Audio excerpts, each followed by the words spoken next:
Dear students, now we are going to start with our new chapter of homology modeling. In homology modeling, we are going to study how the protein structures can be predicted by looking at the primary sequence of proteins. As you know already that proteins are three-dimensional objects that are functioning within the cellular systems. The structure of the proteins gives them the function.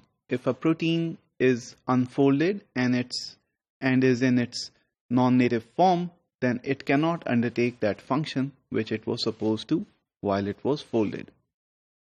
Moreover, because most of the protein structures are very difficult to measure experimentally, there is this field of homology modeling or protein structure prediction, which employs computational strategies to predict the structure of proteins by simply looking at the sequence of these proteins.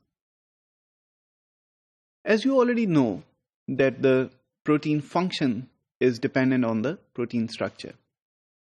Moreover, the proteins have 1', 2', 3', and 4' structures, that is primary, secondary, tertiary, and quaternary structures.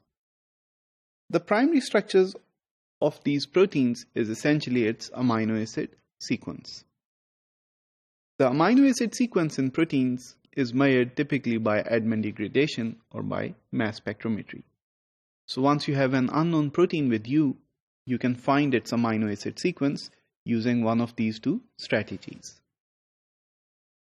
Next, you have the 2' structures, that is the secondary structures of proteins.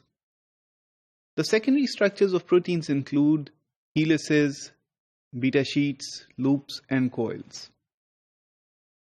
These structures are formed when the primary sequence of the proteins, they come together and fold to take these three-dimensional artifacts or shapes. Next is the tertiary structure of the proteins or the 3' structure. So these secondary structure elements, that is the helices, beta sheets, loops, coils, they come together in various conformations.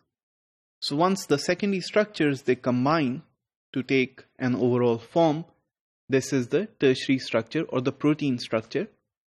And then the 4' structure, which is the quaternary structure of proteins, which is formed when two complete proteins they come together and make a complex towards protein-protein interaction. So these 4 types of structures are there for different proteins. As I just mentioned, that the experimental determination of these structures is very difficult and expensive.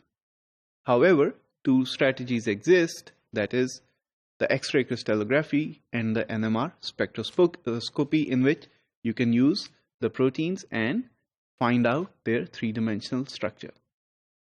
However, since they are difficult and very expensive, bioinformatics comes to the rescue.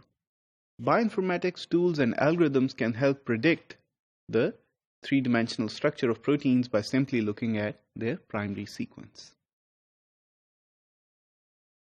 So the protein primary sequence gives rise to the structure, that much is known.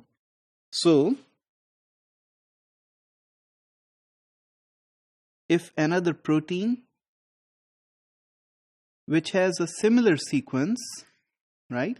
So if you have 2 proteins, one is unknown and the other one is known. So if you take the sequence of these 2 proteins and compare them, then if this comparison is good, you can talk about the structure of this unknown protein by looking at the structure of the known protein. So this is the idea here. So if another protein which has a similar sequence and its structure is known, so this is very important. So for one protein, the sequence is known and the structure is known. For the other protein, only the sequence is known. So by comparing the sequence, you can also predict the structural formation or conformation of the other protein as well. So this is essentially homology modeling, or a basic definition of it. So using such homology modeling approaches, it then becomes possible to predict the structure of proteins whose structure is unknown but their sequence is known. So in conclusion, I would like to leave you with two important concepts here. So the first one is the sequence identity, and the second one is alignment length. So sequence identity essentially means that if you have two protein sequences, how many amino acids are matching between the two. So let's say 5 out of 10 amino acids are exactly the same between two sequences, so the identity will be nearly 50%. Secondly, the alignment length, which means that how many regions within the two sequences are matching with each other exactly, which includes gaps and mismatches as well. And lastly, which combination of identity and alignment gives you the best homology?